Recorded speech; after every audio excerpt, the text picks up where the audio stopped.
Bienvenidos, queridos amigos, a una nueva edición de este programa que se llama Marcando el Norte. El norte hacia arriba, profesor. Profesor Bárcena, bienvenido. Bien hallado.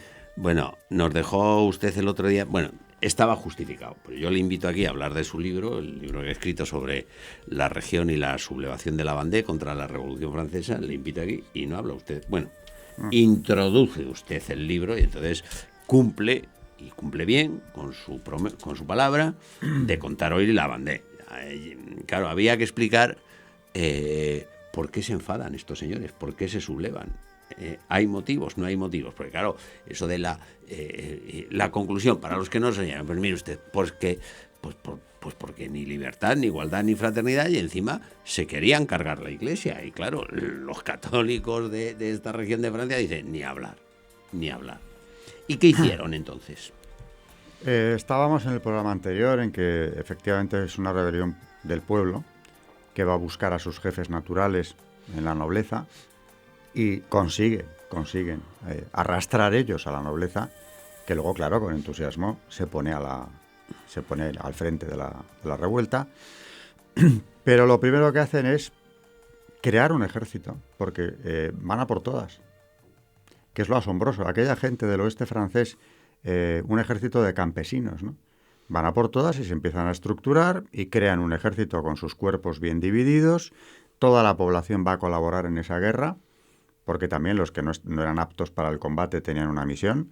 Es una guerra que recuerda mucho a la de la independencia española, con mucha guerrilla, con una población civil totalmente entregada, implicada, mujeres, niños, ancianos, los enfermos, todo el mundo tenía algún cometido. Y lo organizaron bastante bien. Por eso duró tanto y por eso puso tan en peligro a la República como para tomar medidas tan salvajes con ellos, ¿no? Duró tanto y se extendió por Francia, porque la guerra de la Vendée no es la Vendée solo, ¿no? Francia se ha sublevado porque por más que también se tape, la fe católica ya era profundísima. Una cosa son las élites ilustradas de las clases políticas, esa burguesía que hará la revolución, y otra cosa es el pueblo en su conjunto. Y claro, Francia resiste, por ejemplo, la resistencia de Lyon no es menos heroica. Y la represión que tuvo lugar allí, dirigida por el gran Fouché, que será ministro de Napoleón, duque de Otranto y todo lo que le hicieran, por cierto, sacerdote previamente, otro como Talleyrand. La represión de Fouché en Lyon es salvaje, con actos expresamente blasfemos. Por ejemplo, una procesión, eso lo hacían bastante en aquella época, una procesión que celebraron por Lyon en la que un burro llevaba la mitra del obispo en la cabeza y arrastraba atado a la cola un crucifijo por el barro. Habían profanado por la mañana las iglesias de Lyon, todo organizado por Fouché, y ahí hubo fusilamientos terribles. Le llaman le mitrailleur de Lyon porque ametrallaba a los prisioneros con cañones. ¿Para ahorrar balas? Sí, porque decía que se acababa antes llevándolos al campo de Brotteaux, a las afueras, disparaban unos cañonazos. Les ataba con alambres. Y luego los remataban, la caballería los remataba. Aparte funcionaba la guillotina en el centro, en Libertad, igualdad y fraternidad o muerte, como dice uno de los generales republicanos que fueron allí, a la Vendée. En fin, que la revolución, la reacción contra la revolución no se da solo en la Vendée, sino que es de toda Francia. Bueno, Burdeos se declara independiente de Francia, con un gobierno totalmente independiente. Tolón hace lo mismo, por eso acepta la entrada de ingleses en el puerto para que les defiendan de la revolución.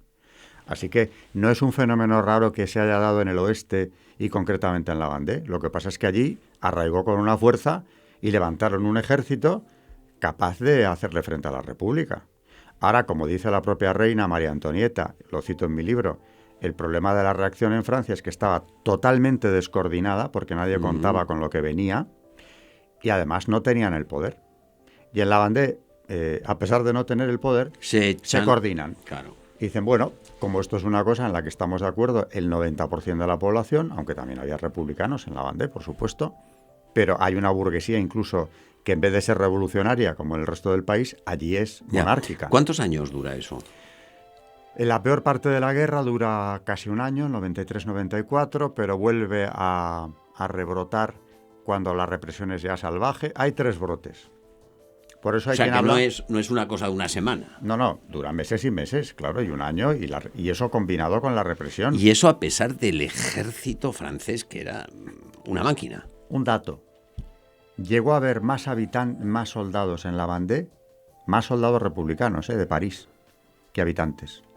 Lo que es un dato que O sea, rompe cualquier esquema. la revolución manda más agentes represores que habitantes quedaban. Que quedaban en la Vendée. Bueno, ya podrían, valentones. Y además diseñan una política de represión tan salvaje que se ha llamado las columnas infernales. ¿Eso qué es? Son las columnas del ejército republicano que llegan a la Vendée, cuadriculan el terreno, establecen unos puntos de los que hay que ir saliendo y encontrarse todos en el centro de la región después de haberla peinado. El paso de las columnas infernales hace honor a su nombre porque es acabar con toda la población que se encuentren. Son satánicas. Son satánicas. Por ejemplo, llegan a tales extremos, conocemos muy bien el genocidio nazi y poco más, porque del marxista no se ha hablado, ya que hablábamos de marxismo el otro día. Pero el de la Vendée no tiene nada que envidiar al peor. Por ejemplo, estas columnas infernales, una de ellas, la del general Thibaut, asaba en hornos de pan a las mujeres con sus hijos. ¿Cómo? Las asaban. Vivas, por supuesto. Y cuando luego... A ver, espere, que me reponga yo, porque yo estoy con la de la fraternidad y esto no me cuadra a mí con la fraternidad francesa. Las asaban. O sea, que cogían a una señora que era de la Vendée, pues porque no estaba de acuerdo con la revolución, y la metían viva en un horno de pan. Con niños, frecuentemente, y si no, pues más de una, las que cupieran en el horno. Hasta que descubren que eso es muy divertido, porque el griterío que se organiza es muy divertido para ellos, y cuando se les acaban las bandidas, que es como llaman a los vandeanos sublevados, los republicanos se llaman bandidos. Cuando acaban con ellas, escribe un agente de policía aterrado, republicano, pero que estaba en la Vendée, diciendo que por favor que alguien tome medidas porque ya están asando a las patriotas, que son las republicanas. Claro, les gustaba. Porque cuando él les amonesta y dice al agente de policía, reconozco que cuando asaban vandeanas yo no dije nada, o hablé poco, dice. Ahora ya tengo que hablar. Dice, porque han asado a 28 mujeres de republicanos, 28 patriotas, cuyo único delito era adorar a la nación. Es decir, no tenían nada de monárquicas ni de católicas, o por lo menos ellas eran republicanas fervientes. Y las estaban asando porque le habían cogido el gusto a aquello de asar mujeres. Esa es una de las columnas infernales. Y eso no es una leyenda que se haya ido pasando de boca en boca, es que está el informe del policía. Hay otros generales de la Vendée que hablan de esto. Luego, tampoco se avergüenzan demasiado. Es más, cuando el policía... ¿Cómo? ¿Presumen? Por lo que ¿no? Bueno, vamos a ver. El policía, cuando le dice al general Thibaut que deje de asarlas, por lo menos a las patriotas, ¿no? Le dice que a ver si le van a hacer a él lo mismo, como les moleste, ¿no? Con lo cual él ya lo que hace es un informe. Dice que al general no le ha podido cambiar de idea. Que yo sepa, y lo cuento en mi libro, hay 2 generales que se divierten juntos contemplando el espectáculo o oyendo el griterío, que es lo divertido en este caso, ¿no? Ese es uno de los comportamientos de las columnas infernales. Pero luego en su libro, Reynal Césaire cuenta, por ejemplo, porque ha hecho una investigación, hizo en su día, ¿no? De campo, estadística, tremenda también, para ver exactamente a qué proporciones llegó el genocidio. Y hay un pueblo, concretamente de la Vendée, donde llega una de estas columnas y hace él un censo de los niños, niñas, mujeres, jóvenes que mueren asesinados en un solo día. Y es algo increíble porque la frialdad de la tabla es casi peor, porque pone, es un cuadro, ¿no? Niños, edades, niños varones, niñas. Niños varones, a partir de 6 meses de edad, asesinados en aquella masacre, ¿eh?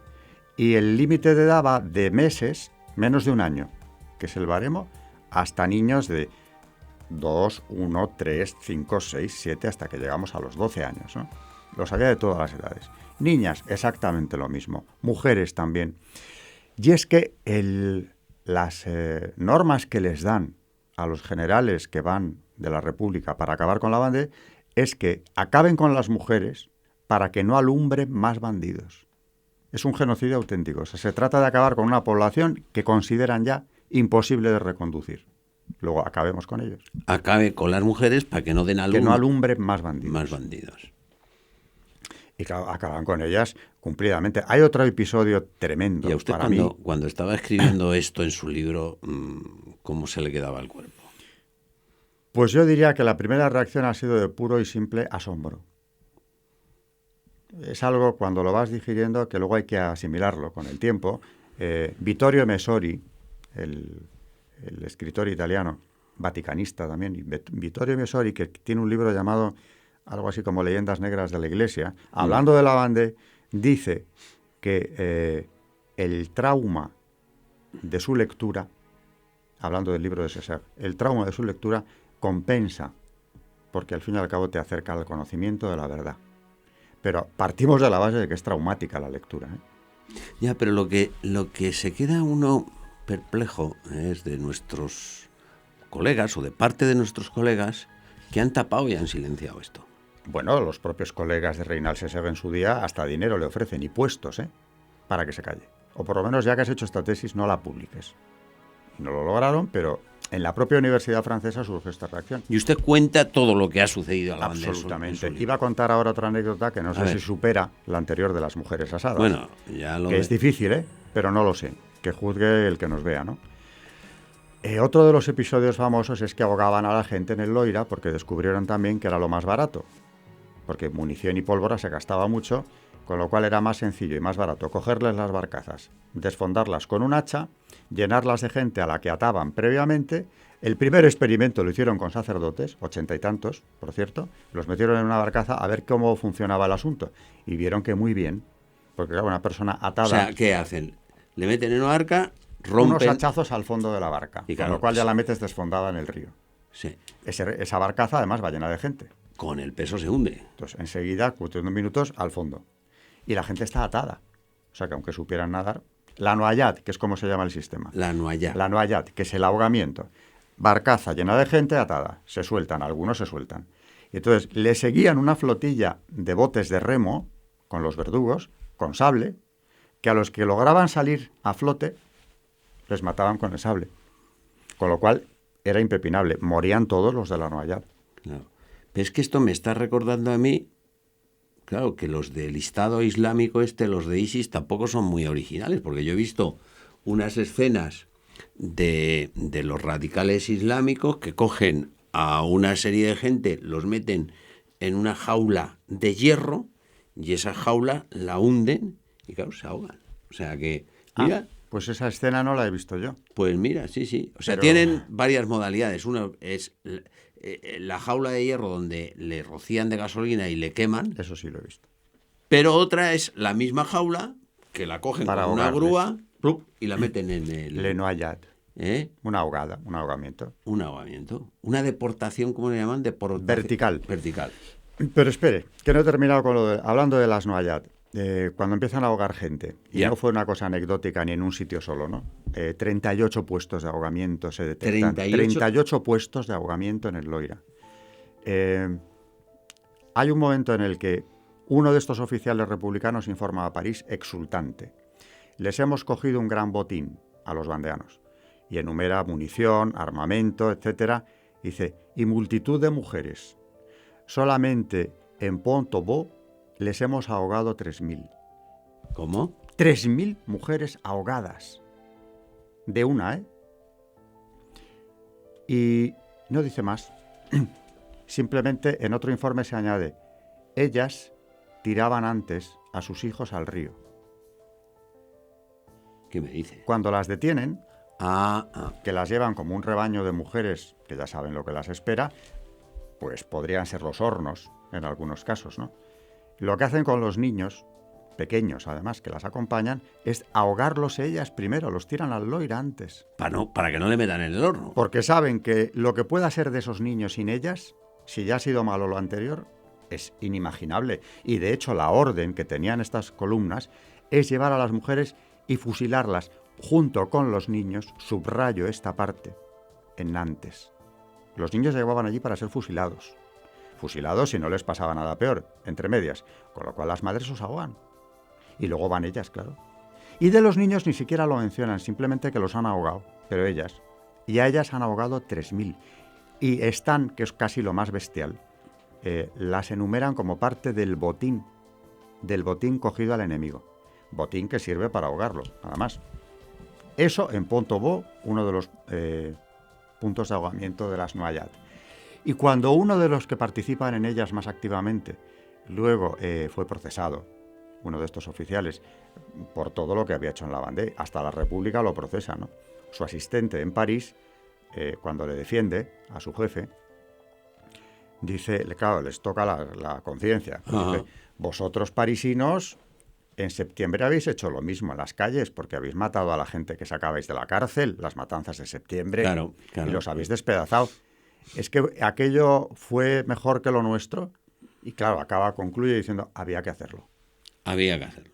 Tanto lo vuestro, que yo no es que lo eche en cara, como lo nuestro. Pero tendréis que entender que la situación de la Vendée lo que exigía era el aniquilamiento de aquella gente, igual que vosotros hicisteis en las gloriosas jornadas de septiembre. Y no se puede negar que lo habían hecho, claro. ¿Y la guerra sigue su curso? Claro, hasta ahora no hemos hablado más que del exterminio. La guerra sigue su curso. Tienen su táctica muy particular que aterroriza a los soldados de la República. Hablaba usted de guerra de cruzada. Sí, es una cruzada. Lo es. Mire, los habitantes de Salon, que es una ciudad que se resiste a ser tomada por los vandeanos, escuchan un manifiesto de los oficiales vandeanos que se presentan a sí mismos como oficiales del ejército católico. Sin más. Somos el ejército católico. Usted decía que rezaban el rosario antes de entrar en combate. Lo iban rezando en las marchas. Algunos batallones 3 al día. Y el único distintivo común a todo este ejército, que era variopinto, porque se puede imaginar... No estarían ni uniformados. La cuestión de uniformes no había. Había algunos distintivos para saber que eran combatientes vandeanos. El color blanco, que era la bandera antigua de Francia, que ya la habían quitado, ya estaba la tricolor, que es la de la República. Bueno, ya antes de la República, la Revolución ya la adopta. Ellos llevaban la blanca de los Borbones en una escarapela o un trozo de tela simplemente blanco. Los fajines de los generales son blancos. Bueno, era un batiburrillo de colores. Los propios Cada caballos, uno según su ocurrencia. Lo que tuviese. Lo que tuviese. Los caballos, los describe la marquesa de Lagos-Jacquelin, caballos de todo color y alzada. Aquello era, una feria de ganado. Incluido algún burro, seguro. En lo que pudieran llegaban, ¿no? Todo lo que tuviera 4 patas. En vez de riendas, cuerdas, porque no tenían tampoco ni riendas, ¿no?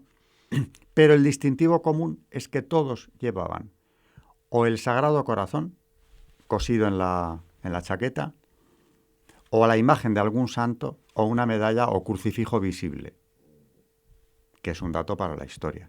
Es decir, que la simbología religiosa que llevaban los soldados y los oficiales puesta era lo que les distinguía de los republicanos. Ellos se diferenciaban frente al enemigo... No por su uniforme, sino por su catolicidad. Sino por los símbolos religiosos. No hay otra uniformidad en el ejército vandeano. Lo demás, una locura de colores y de... Los bretones, por ejemplo, ¿no? Que se fueron voluntarios 6.000 bretones. Los llamaban la Pequeña Bretaña. Iban de negro, como solían hacer en su pueblo. Claro. Algunos de estos campesinos se vestían como el día que iban a una boda, para ir a la muerte. Iban hasta con las cucharas de las bodas, que eran de madera, y las llevaban ellos a bodas, se puede imaginar, de lo más campesinas, claro. Iban con su ropa bien presentados, lo mejor que pudieran. Pero el distintivo era lo religioso y el color blanco. Y se presentan a sí mismos como ejército católico. Yo publico en mi libro el manifiesto que todos los jefes vandeanos dirigen al pueblo de Francia, donde se presentan de nuevo como ejército católico y les dicen: ¿y vuestra religión? ¿Qué habéis hecho con ella? Vosotros, tan buenos cristianos franceses, no permitáis que os quiten vuestra religión. Es por donde empiezan. El grito de guerra era... Devolvednos a nuestros buenos curas. Porque se los habían llevado. Esto es lo que yo he leído en su libro. Devolvednos a nuestros buenos curas. A los que no habían querido jurar la Constitución Civil del Clero, de la que habló usted en el programa anterior. Y esconder a un refractario que es como se llaman los sacerdotes que no quisieron jurar, los fieles a Roma, ¿no? Esconder a un refractario era pena de muerte. Incluso asistir a las ceremonias, ¿no? Y aparece otro episodio que es verdaderamente de una belleza escalofriante, ¿no? Que son la iglesia de Catacumba de la Vendée, bueno, y el resto de Francia también, ¿eh? Pues como no pueden celebrar en una iglesia, claro, porque en esas están los juramentados, y no va nadie, por cierto, prácticamente nadie, pues las misas se celebran, las he visto en bosques, bodegas, sótanos, en el foso de un castillo. Bueno, hay un museo donde yo he visto un cuadro, un museo francés. Ahora por internet no hace falta ir a los museos, los ves. En este sentido, que es muy significativo, que es una misa en el mar. Ah, claro. O sea, hay un gran barco También. con velas y todos los aldeanos con barcas rodeando al barco, y se ve al sacerdote elevando la sagrada hostia, ¿eh? Porque claro, es un elemento, se mete en mar adentro. Lo curioso es que los obispos, los legítimos, ante aquella situación, porque claro, les perseguían mañana, tarde y noche, con lo cual si les pillaban celebrando, a los curas, que solían concelebrar, los que se podían reunir concelebraban, y a la población que hubiera ido lo mismo, ¿no? Pues aquello, bueno, por mucho menos ibas a la cárcel y a la guillotina. O al río. Pues les dicen los obispos, o al horno. Los obispos les dicen que reduzcan la liturgia al mínimo indispensable, los ornamentos exactamente lo mismo, en fin, que hagan una misa lo más corta, sin homilía ni nada, o sea, que celebren corriendo, porque de lo que se trata es de que haya misa y puedan comulgar la gente que lo va a buscar, corriendo cada uno, y que se dispersen cuanto antes. Y yo recuerdo siempre el cura de Ars, como contaba su primera comunión, su biógrafo, el cardenal Trossi, que decía que tomó la primera comunión, y eso no era en la Vendée, era muy cerca de Lyon, pues en una misa de estas clandestina, en una granja, donde habían puesto, y este dato se me quedó a mí, delante de las ventanas, porque era de noche, habían puesto carros de paja, para que no saliera por las ranuras la luz, no fuera a ser que alguien sospechara que allí había una reunión de esas clandestinas religiosa, y lo que hacían era, cuando venía un cura, de los verdaderos, pasaban la voz, ya a una hora aproximada quedaban en un punto. Esto fue en una casa. Pero vamos, en la Vendée, en mitad del campo, o donde fuera. Y hay un informe de un agente revolucionario que les pilla en una misa. Bueno, no llega a pillarles en misa, sino la casa preparada para la misa, y describe el altar. Como quien habla de un ritual mágico curioso, ¿no? Dice, en aquella mesa, llena de lazos y adornada con flores, describe las flores incluso, había, y describe, unos candelabros, unos relicarios y una virgen de escayola. Pero con un detalle, lo que está viendo en esa mesa, en una casa de la Vendée preparada para la misa, como quien ha descubierto un ritual. Pero hombre, me está usted contando un altar de lo más elemental, pero un altar para una misa, no es nada extraño, ¿no? Pero lo cuenta como quien ha descubierto algún ritual de magia negra extraño o algo. Y esto no se queda en Francia. Yo le voy a invitar a un programa o a una serie de programas para que usted nos cuente qué de esto se trae a España. ¿Cómo influye esto en España? ¿Hubo una persecución liberal contra la Iglesia en España? Naturalmente. No me lo cuente ahora. No me lo cuente ahora, porque el reloj dice que nos tenemos que despedir, que tengo que dar las gracias al profesor Bárcena por haber estado en este programa con nosotros, y que tengo que darles las gracias a ustedes. Primero, por acompañarnos, y por decirle a los amigos que vean este programa, que cada vez tenemos más oyentes, que además nos piden por correos electrónicos, oiga, díganos libros. Bueno, pues ahí está el libro sobre la Vendée del profesor Bárcena. La guerra de la Vendée, una cruzada en la revolución. Eso es, de la editorial San Román. San Román. Bueno, pues ahora, para que busquen el libro del profesor Bárcena, ya tienen todos los datos. La guerra de la Vendée, una cruzada en la revolución. Una cruzada en la revolución, editorial San Román. Queridos amigos, muchas gracias por habernos acompañado en este programa. Decirles que nos vamos a poner a trabajar para que dentro de pocos días le podamos ofrecer una nueva edición. ¿De qué? De este programa que se llama Marcando el Norte.